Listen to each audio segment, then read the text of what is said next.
Hello students, आप सभी अच्छे होंगे। आज हमारा लेक्चर जो है लेक्चर नंबर 8 और ये लेक्चर जो है हमारे प्रीवियस लेक्चर का ही पार्ट है। यानी प्रीवियस लेक्चर के अंदर हमने डाइजेशन इन ह्यूमन बींग्स का टॉपिक स्टार्ट किया था और उसका ये सेकंड पार्ट यानी ह्यूमन डाइजेशन में ये पार्ट नंबर 2 है। हम यहाँ पर इस लेक्चर के अंदर पार्ट 1 को फॉरवर्ड करते हैं। तो देखिए, सबसे पहला पॉइंट हमारे पास आज यहाँ पर क्या है। सबसे पहला पॉइंट जो है इस लेक्चर के अंदर हमारे पास है वो है कि parts of alimentary canal where the no digestion of food. ऐसा पार्ट एलिमेंट्री कैनाल का जहां पर फूड का डाइजेशन नहीं होता बिल्कुल भी, वो कौन सा पार्ट है? उस पार्ट को हम फेरिंग्स या ओइसोफेगस के नाम से जानते हैं। फेरिंग्स या ओइसोफेगस के नाम से जानते हैं। अब ये फेरिंग्स कहां होता है, ओइसोफेगस कहां होती है, ठीक है, ये पार्ट कहां पर होते हैं, इसको समझने के लिए हम एक बार ह्यूमन डाइजेस्टिव सिस्टम जो है उसका मैंने आपके सामने एक डायग्राम बनाया है रफ सा।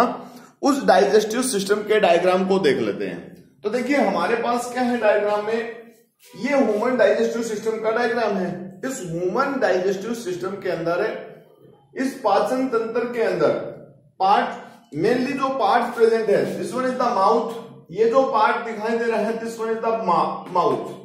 Then second part is oral cavity जो हमने पिछले लेक्चर में पढ़े हैं। देन उसके बाद हमारे पास क्या है, फेरिंग्स। ये फेरिंग्स रीजन है। ये जो ट्यूब लाइक स्ट्रक्चर है this one is the oesophagus जो फूड पाइप के नाम से भी बोली जाती है। उसके बाद नेक्स्ट पार्ट जो है ये कैविटी लाइक स्ट्रक्चर जो प्रेजेंट है this one is called the stomach. इसको हम पेट के नाम से बोलते हैं, also called belly and stomach. उसके बाद नेक्स्ट यहां से देखिए, ये स्टमक जो है इधर स्मॉल इंटेस्टाइन की तरफ चला जाता है। ये जो रीजन है जो कॉइल्ड पार्ट अंदर की तरफ दिखाई दे रहा है this one is the small intestine. ये हमारे पास क्या है, स्मॉल इंटेस्टाइन है। उसके बाद ये स्मॉल इंटेस्टाइन को हिंदी में हमें छोटी आंत के नाम से बोलते हैं। उसके बाद नेक्स्ट देखिए, यहां पर इन दोनों छोटी आंत और बड़ी आंत के बीच का जो जंक्शन है इसको हमें वर्मीफॉर्म अपेंडिक्स के नाम से बोलते हैं, वर्मीफॉर्म अपेंडिक्स। देन छोटी आंत जो है वो कन्वर्ट हो जाती है दूसरी बड़ी आंत में। ये बड़ी आंत है हमारे पास लार्ज इंटेस्टाइन। बड़ी आंत का ही ये पार्ट है रेक्टम और सबसे लोअर पार्ट जो है वो है एनस। तो इस तरीके से मानव के पाचन तंत्र के अंदर ये एक रफली हमने जो डायग्राम ड्रॉ किया है, इस डायग्राम के बेस के ऊपर ये सभी पार्ट्स प्रेजेंट हैं। तो आप इसको ध्यान रखें, हम साथ साथ पॉइंट्स को आपके सामने एलोबरेट करते हैं। तो इसमें देखिए हमारे पास नेक्स्ट जो पॉइंट है, लेंथ ऑफ ओइसोफेगस, यानी जो ट्यूब है हमने बताया कि ये जो ट्यूब हमारे पास प्रेजेंट है this one is the oesophagus.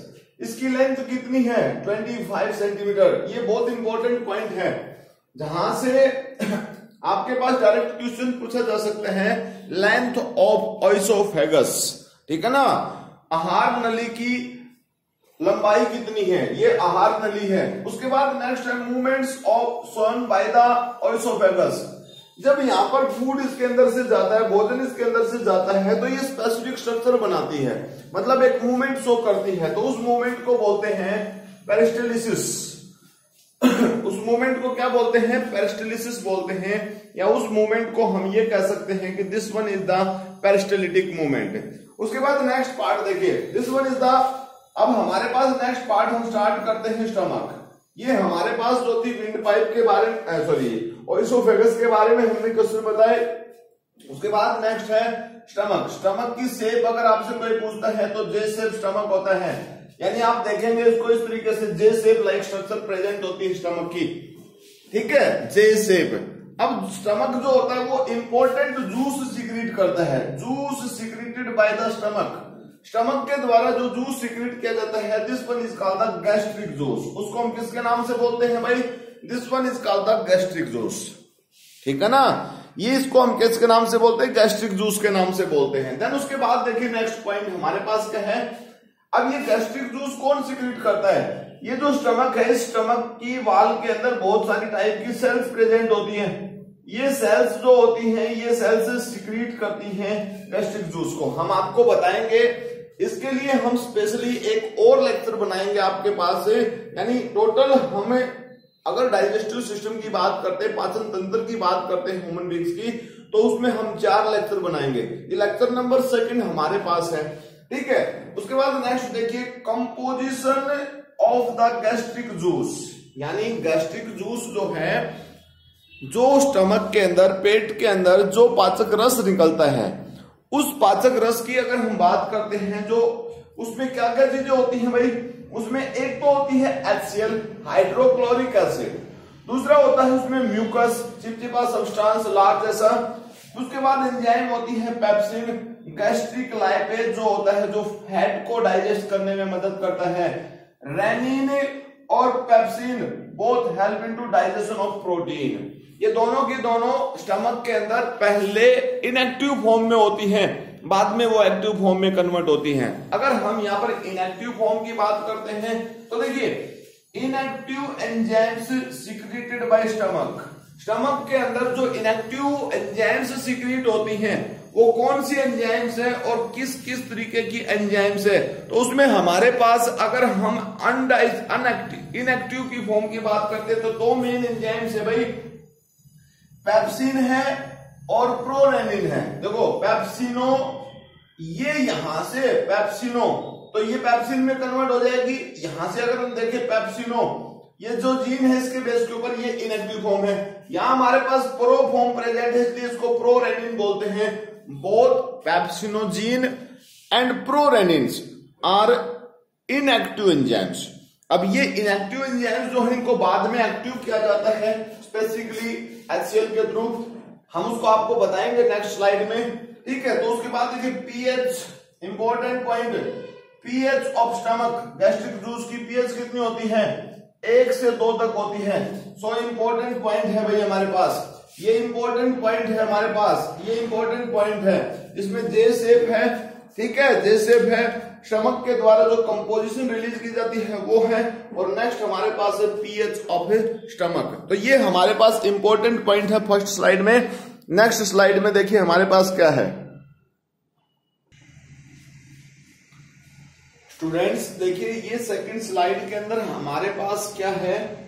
सबसे पहला पॉइंट हमारे पास है role of HCl। HCl hydrochloric अम्ल जो है हमारे पास है, जो हमारे स्टमक के द्वारा सिक्रीट किया जाता है, उसका क्या काम होता है स्टमक के अंदर। देखिए हाइड्रोक्लोरिक अम्ल जो होता है उसका काम होता है, they activate the prorenin and pepsinogen.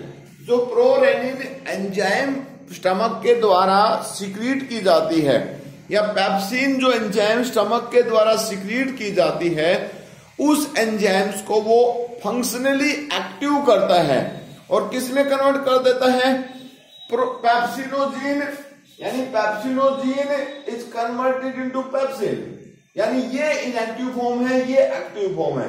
Then उसके बाद है हमारे पास prorenin are converted into renin. ये जो रेनिन होती है they help into digestion of milk. Next point देखिए हमारे पास क्या है, suitable pH for the action of pepsin. ये जो पेप्सिन एंजाइम है ये किस पीएच के ऊपर सबसे अच्छी तरीके से काम करती है। पेप्सिन जो एंजाइम होती है they help into digestion of protein. किसके डाइजेशन में हेल्प करती है, प्रोटीन में, और इसके लिए पीएच कितनी है, 2 to 3.5 पीएच की रिक्वायरमेंट होती है। अब हमने यह कहा कि रेनिन से help into digestion of milk, तो इसका मतलब क्या है, rennin is active in infant.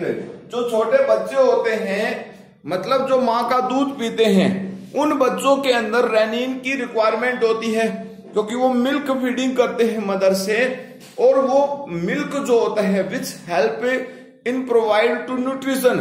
तो न्यूट्रिशन की रिक्वायरमेंट के लिए मिल्क की जरूरत है। ऐसे में इन्फेंट्स जो छोटे बच्चे होते हैं उनके अंदर रेनिन प्रेजेंट होती है, जो डाइजेशन का काम करती है, जो उसमें प्रोटीन्स होती है, कैल्शियम प्रोटीन, उसका डाइजेशन करती है। Then mucus product. अब हमने देखा था कि ये सब पार्ट है, यानी ये सब पेप्सिन, रेनिन, म्यूकस, एचसीएल वो सब पार्ट हैं। रोल ऑफ एचसीएल भी हमने आपको बताया, ये सब स्टमक के पार्ट हैं, मतलब स्टमक जो ग्लैंड है उसमें से जो सीक्रेट होता है वो सब के बेस के ऊपर।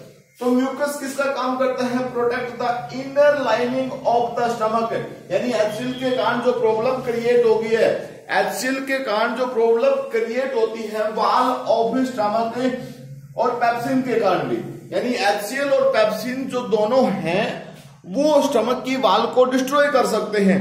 ऐसे में जो म्यूकस होता है it help into to protect the wall of stomach.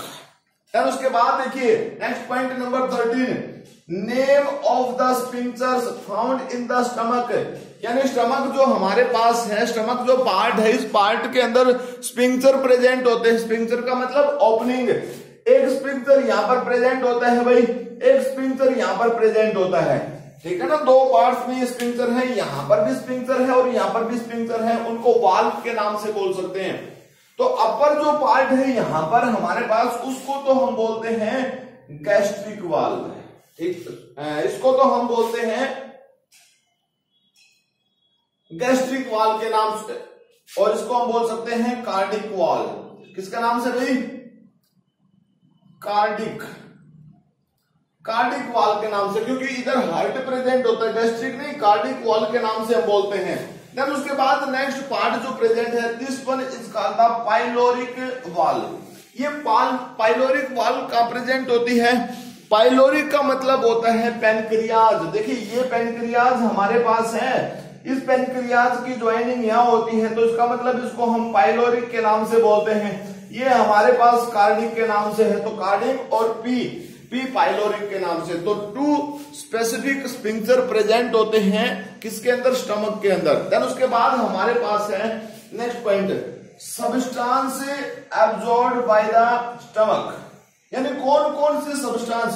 देखिए ये जो पॉइंट है वही सबसे इंपॉर्टेंट पॉइंट है। अभी तक इस लेक्चर के अंदर सबसे इंपॉर्टेंट पॉइंट ये पॉइंट है, ये पॉइंट है, ठीक है। हालांकि इंपॉर्टेंट तो ये भी है, इंपॉर्टेंट तो हमारे पास इसका रोल भी है कि रोल कैसे रोल प्ले करता है, क्या काम करता है, किस पीएच के ऊपर पेप्सिन काम करती है, ये भी इंपॉर्टेंट है। इंपॉर्टेंट सब कुछ है इसमें, लेकिन सबसे ज्यादा इंपॉर्टेंट जो पार्ट है 14 नंबर पॉइंट है, इस पॉइंट में देखिए ग्लूकोज किस किस सब्सटेंस को एब्जॉर्ब करती है? ग्लूकोज। आप सबको पता होगा ग्लूकोज एक सिंपल शुगर होती है। अगर आपसे कोई ये पूछे कि शुगर का एब्जॉर्प्शन कहां होता है, तो कार्बोहाइड्रेट का कहां होता है, तो कार्बोहाइड्रेट का कंप्लीट एब्जॉर्प्शन जो होता है वो तो स्मॉल इंटेस्टाइन में होता है, लेकिन यहां तो सिंपल जो शुगर होती है जैसे ग्लूकोज है, ठीक है, इस तरीके से उसका एब्जॉर्प्शन होता है। Glucose, alcohol, drugs, some minerals and small amount of water. Water की भी स्मॉल अमाउंट जो होती है वो कहां पर? इन केस ऑफ स्टमक के केस में उसका भी एब्जॉर्प्शन किया जाता है। देन उसके बाद हमारे पास जो नेक्स्ट पार्ट प्रेजेंट है, उस नेक्स्ट पार्ट में हमारे पास क्या है? Highly secretion of HCL. HCL का अगर सिक्रीशन ज्यादा हो जाए तो स्टमक के अंदर क्या कॉज करता है? It is the causative reason, यानी reason of gastric and peptic ulcer. ये स्पेसिफिक प्रॉब्लम होती है स्टमक के अंदर, स्पेसिफिक स्पॉट बन जाते हैं, रेड स्पॉट स्टमक की इनर वॉल के अंदर, और वो उस सिस्टम को डैमेज कर सकते हैं, मतलब वर्किंग को पेनफुल कंडीशन होती है। इसके लिए एक स्पेसिफिक बैक्टीरिया भी रिस्पॉन्सिबल है। पेप्टिक अल्सर के लिए एक स्पेसिफिक बैक्टीरिया है, having name is a pyloric, इसको हम बोल सकते हैं हेलिकोबैक्टर पाइलोरी। ये इस बैक्टीरिया का साइंटिफिक नेम है, जिसके कारण गैस्ट्रिक और पेप्टिक अल्सर या ओरल अल्सर, तीनों टाइप के जो अल्सर हैं वो उस बैक्टीरिया के कारण हो सकते हैं। तो आज जो हमारा ये लेक्चर है, ये लेक्चर ज्यादा बड़ा नहीं है, एक स्मॉल लेक्चर है। इसके बाद जल्दी ही हम नेक्स्ट लेक्चर आपको प्रोवाइड करेंगे। तो आज के लिए हमारे पास इस लेक्चर में इतना ही, मिलते हैं नेक्स्ट लेक्चर में, तब तक के लिए thank you, bye, have a nice day students.